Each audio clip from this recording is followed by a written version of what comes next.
दोस्तों स्वागत है आपका प्रोजेक्ट सिविल सर्विसेज चैनल पर। आज की क्लास प्रोजेक्ट करंट अफेयर्स की होगी, जिसमें हम 16 to 20 multiple choice question discuss करेंगे। आप पीडीएफ प्रोजेक्ट सिविल सर्विसेज से प्राप्त कर सकते हो। देखते हैं आज का पहला क्वेश्चन। हाल ही में भारत की 10 नई आर्द्र भूमियों को अंतर्राष्ट्रीय महत्व के रामसर स्थल के रूप में अधिसूचित किया गया है। हमें पहचान करनी है कौन सा सही सुमेलित है। इधर वेटलैंड दी हुई है और इधर राज्यों के नाम। हमें बताना कौन सी वेटलैंड कौन से राज्य में है। आर्द्र भूमियों का क्वेश्चन हमारे लिए इसलिए इंपॉर्टेंट है कि पीटी में नंबर ऑफ टाइम्स पूछा हुआ है और साथ में मेंस में भी 10 नंबर का क्वेश्चन आया था। देखते हैं इधर आर्द्र भूमि कौन सी है। नंदुर मध्य महेश्वर ये महाराष्ट्र में एकदम सही है। सरसई नावर झील यूपी में, तो ये गलत हो जाएगा। पार्वती अर्गा पक्षी अभयारण्य यूपी में एकदम सही है और सम्मान पक्षी अभयारण्य मध्य प्रदेश में गलत है। देखो अगर आपको पता होगा कि 10 नई आर्द्र भूमि कौन से राज्यों में आई तो भी ये क्वेश्चन सोल्व हो सकता था। 10 नई वेटलैंड्स महाराष्ट्र, पंजाब और यूपी में ऐड हुई है, तो जो मध्य प्रदेश ऑप्शन है वो तो ऐसे गलत हो जाता। तो इसमें मध्य प्रदेश देखो 3 में दिया हुआ, तो ए, सी और डी तो ऐसे गलत थे, तो इसमें हो जाएगा बी। रामसर वेटलैंड 1971 में ईरान में एक कन्वेंशन हुआ था, उसके तहत कॉन्सेप्ट ये बना था। ये एक अंतर सरकारी संधि है जो आर्द्र भूमियों के संरक्षण और उनके बुद्धिमत्तापूर्ण उपयोग हेतु अंतर्राष्ट्रीय सहयोग हेतु ढांचा उपलब्ध करवाती है। अब जो नई साइट जो ऐड हुई है उसके बारे में थोड़ी सी इंफॉर्मेशन ले लेते हैं।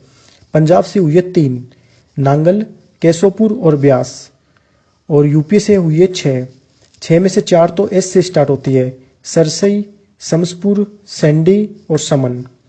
इसके अलावा 2 है नवाबगंज और पार्वती अर्गा बट सेंचुरी, और महाराष्ट्र से है 1 नंदुर मध्य महेश्वर। तो महाराष्ट्र की तो याद कर ही लेना आज अभी, नंदुर मध्य महेश्वर।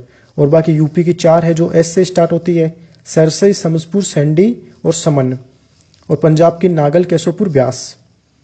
चलो देखते हैं अगला क्वेश्चन। क्रिएटिव सिटीज नेटवर्क के संबंध में पूछा हुआ है। इसमें पहचान करनी है सत्य कथन की।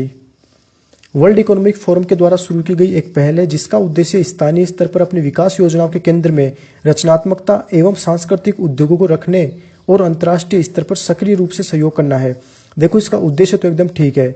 इसका सिंपल सा मतलब ये हुआ कि अगर आप कोई भी शहर की विकास योजना बनाते हो कि वहां पर क्या क्या हमें डेवलप करना है, तो उसके केंद्र में यानी आप ये चीज ध्यान में रखो कि वहां पर क्या क्रिएटिविटी है, मतलब वो शहर किस लिए जाना जाता है। जैसे जयपुर है, वहां की लोक कला, शिल्प कला बहुत फेमस है। इसी तरह वाराणसी का संगीत बहुत फेमस है, तो वो चीजें एकदम ध्यान में रखनी है। मुंबई है, वो बॉलीवुड की आप जानते हो कि मूवीज बनना, फिल्म बनना वहां पर फेमस है, तो वैसी क्रिएटिविटी आपको ध्यान रखनी होगी। और उसके अलावा वहां पर जो सांस्कृतिक उद्योग है उसको ध्यान में रखना होगा, और साथ ही अंतर्राष्ट्रीय स्तर पर सक्रिय रूप से सहयोग करना है। जो चीज वहां की फेमस है वो कैसे वहां पर डेवलप हुई वो हमें अंतर्राष्ट्रीय स्तर पर बताना है। तो इसका इंटेंशन एकदम सही है। लेकिन वर्ल्ड इकोनॉमिक फोरम के द्वारा यह शुरू की गई पहल नहीं है, यह पहल की गई थी यूनेस्को के द्वारा, तो पहला गलत हो जाएगा। दूसरा देखते हैं। भारत के अब तक 5 शहरों को क्रिएटिव सिटीज नेटवर्क में शामिल किया जा चुका है। यह एकदम सही बात है। 5 शहर कौन कौन से है? जयपुर, वाराणसी, चेन्नई, मुंबई और हैदराबाद। तो ध्यान, अब आगे और डिस्कस कर लेंगे हम। इस नेटवर्क में शहरों को शामिल करने के शिल्प और लोक कला, साहित्य, संगीत कला जैसे इत्यादि रचनात्मक क्षेत्र के मानदंड है। ये ठीक है। सत्य पूछा, सत्य हो जाएंगे 2 और 3। क्रिएटिव सिटीज नेटवर्क ये यूनेस्को के द्वारा 2004 में शुरू की गई एक पहल है, और इसमें देखो 7 रचनात्मक क्षेत्र शामिल है। शिल्प और लोक कला, इसमें जयपुर को दर्जा प्राप्त हुआ था इसी के आधार पे, तो जयपुर को मिला था शिल्प और लोक कला, ध्यान रखना। और मीडिया में हमारा एक भी शहर शामिल नहीं है। फिर फिल्म में मैं आपको बता चुका मुंबई, देखो ये रहा मुंबई, तो मुंबई फिल्म के आधार पर क्रिएटिव सिटीज नेटवर्क में शामिल हुआ। डिजाइन में हमारा एक भी शहर शामिल नहीं है। पाक कला यानी भोजन बनाने की कला, ये हैदराबाद में फेमस है, तो हैदराबाद इसमें शामिल हो गया। साहित्य में एक भी नहीं है। उसके बाद बात करते हैं संगीत की, तो संगीत में 2 है, वाराणसी और चेन्नई। देखते हैं अगला क्वेश्चन। भारत के चंद्र अन्वेषण मिशन चंद्रयान के संबंध में यह पूछा गया है। इसमें पहचान करनी है सत्य कथन की। देखते पहला कथन। चंद्रयान 1 को पीएसएलवी लॉन्च व्हीकल के द्वारा लॉन्च किया गया था, ठीक बात है। चंद्रयान 2 को जीएसएलवी लॉन्च व्हीकल के द्वारा लॉन्च किया गया है, यह भी ठीक है। चंद्रयान 2 के द्वारा चंद्रमा की मैग्मा महासागर परिकल्पना, मैग्मा ओशियन हाइपोथेसिस की खोज की गई है, ये दोस्तों गलत हो जाएगा। चंद्रयान 1 ने यह खोज की थी। इसका मतलब यह है कि चंद्रमा पहले जल की तरह तरल रूप में था, यानी जैसे जल होता ना तरलता के कॉन्सेप्ट के साथ, तो वैसे ही पहले चंद्रमा था। तो यह है कि महासागर के रूप में चंद्रमा था, और यह हाइपोथेसिस चंद्रयान 1 का जो मिशन हमने भेजा था उसके द्वारा खोज की गई है, तो यह गलत हो जाएगा। चंद्रयान-3 के द्वारा चंद्रमा पर चंद्रयान-2 की तरह ही दक्षिणी ध्रुव पर सॉफ्ट लैंडिंग का प्रयास किया जाएगा। देखो, चंद्रयान-2 में हमने चंद्रमा के दक्षिणी ध्रुव, जो भारत का सबसे पहला अभियान है दक्षिणी ध्रुव पर, वहां पर सॉफ्ट लैंडिंग की कोशिश की थी। लेकिन चंद्रयान-3 में हम दोबारा कोशिश करेंगे इसमें, तो ये भी ठीक है। तो इसमें 1 और 3 सही है, तो हो जाएगा बी। देखते चंद्रयान-1 के बारे में। 2009 में PSLV C11 की सहायता से यह लॉन्च किया गया था। तो PSLV के तहत ये था, और चंद्रयान-2 GSLV। इसका इंटेंशन क्या था? चंद्रमा का 3D एटलस तैयार करना, खनिज संसाधनों की खोज करना, भूवैज्ञानिक मानचित्र तैयार करना। और खोज इसके द्वारा किसकी की गई? जल की गई थी, और खनिज संसाधनों से भरपूर चट्टानों की खोज की गई, और मैग्मा महासागर हाइपोथेसिस, जिसकी मैं बात कर चुका हूं, उसकी खोज की गई थी। अब बात करते हैं चंद्रयान-2 की। तो जुलाई 2019 में GSLV M3 के द्वारा यह लॉन्च किया गया था। चंद्रमा के दक्षिणी ध्रुव की सतह पर सॉफ्ट लैंडिंग करने वाला भारत का प्रथम अभियान है। सॉफ्ट लैंडिंग का मतलब वो पूरी तरह से कंट्रोल में हो, जो चंद्रयान-2 में कोशिश की गई थी और चंद्रयान-3 में फिर से कोशिश की जाएगी। इसके मुख्य कंपोनेंट क्या है? Orbiter, lander, rover.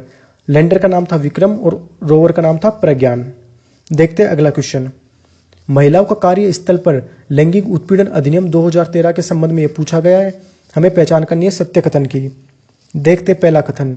इस अधिनियम के तहत पीड़ित महिला की परिभाषा में संगठित क्षेत्र की महिलाओं के साथ साथ असंगठित एवं निजी क्षेत्र की महिलाएं भी शामिल है। ये इस अधिनियम की बहुत ही गुड फीचर है। इस अधिनियम का एक अच्छी विशेषता है कि इसमें संगठित क्षेत्र की महिलाओं के साथ साथ में असंगठित और निजी क्षेत्र, यहाँ तक कि जो घर में काम करने वाली महिलाएं वो भी इसमें शामिल है।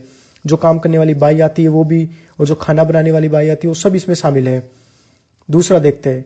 10 या इससे अधिक नियोजित करने वाले सार्वजनिक एवं निजी संगठन में आंतरिक शिकायत समिति, इंटरनल कंप्लेंट कमेटी का गठन करना अनिवार्य है।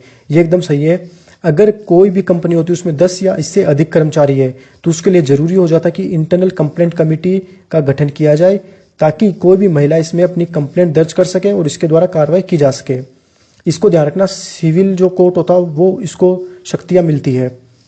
और 10 से कम अगर है तो वो राज्य सरकार के द्वारा जिला स्तर पर स्थानीय शिकायत समिति का गठन करना अनिवार्य है। ये भी ठीक है। इसमें सारे सही है। कार्य स्तर पर महिलाओं का लैंगिक उत्पीड़न अधिनियम 2013, इसमें जो पीड़ित महिला की परिभाषा है वो इस तरह की, इसके तहत सभी महिलाएं शामिल हो जाती है। तो ऐसा क्वेश्चन आ जाए कि केवल इसमें संगठित क्षेत्र की महिलाएं आएगी, वो गलत होगा। अब बात की जाए इसके शिकायत निवारण तंत्र की, तो आंतरिक शिकायत समिति और स्थानीय शिकायत समिति 10 से अधिक है तब तो ICC का गठन किया जाएगा, 10 से कम है तो LCC का। देखते अगला question. Power of Siberia project के संबंध में यह पूछा गया है। इसमें पहचान करनी है सत्य कथन की। देखते पहला कथन। यह चीन एवं रूस के मध्य प्रथम सीमा पार गैस पाइपलाइन परियोजना है। एकदम सही है। चीन और रूस में अभी तक यह फर्स्ट ये जो ऐसी कोई गैस पाइपलाइन की परियोजना शुरू की गई है। इस परियोजना का उद्देश्य है चीन के सुदूरवर्ती पूर्वी क्षेत्र से रूस को ऊर्जा की आपूर्ति सुनिश्चित करना है। यह गलत है, क्योंकि रूस का जो सुदूरवर्ती पूर्वी क्षेत्र है वहां से चीन को प्राकृतिक गैस की सप्लाई की जाएगी, ना कि चीन से। तो इसमें सत्य पूछा, सत्य हो जाएगा केवल 1। पावर ऑफ साइबेरिया प्रोजेक्ट के बारे में देखते हैं अन्य जानकारी। रूस और चीन के बीच प्रथम गैस पाइपलाइन परियोजना है। ठीक है। इसमें ध्यान रखना कि रूस का जो सुदूरवर्ती पूर्वी क्षेत्र है यानी व्लादिवोस्तोक वाला, तो वहां से चीन को प्राकृतिक गैस की आपूर्ति की जाएगी। देखो मैप में देखो, जो रूस है, रूस का ये है पूर्वी क्षेत्र। तो इसमें ये पावर ऑफ साइबेरिया प्रोजेक्ट वो है, ये रही पाइपलाइन। और चाइना को यहाँ से प्राकृतिक गैस दी जाएगी। देखो रूस अपने पूर्वी क्षेत्र को डेवलप करने में बहुत कोशिश कर रहा है। आपको याद होगा यहाँ पर पूर्वी एशिया का शिखर सम्मेलन हुआ था, तो व्लादिवोस्तोक में भारत के द्वारा भी बहुत बड़ा इन्वेस्टमेंट किया गया था। तो रूस के द्वारा यहाँ पर एनर्जी सेक्टर में मजबूती हासिल की जा रही है। इससे एक तो एनर्जी सेक्टर इसका डेवलप होगा, और साथ में जो रूस का अब तक जो पूर्वी क्षेत्र वो वंचित था डेवलपमेंट से, वो वहाँ पर विकास के नए प्रतिमान स्थापित करने की कोशिश कर रहा है। तो आज का लेक्चर हमारा यही समाप्त होता है। Thank you so much.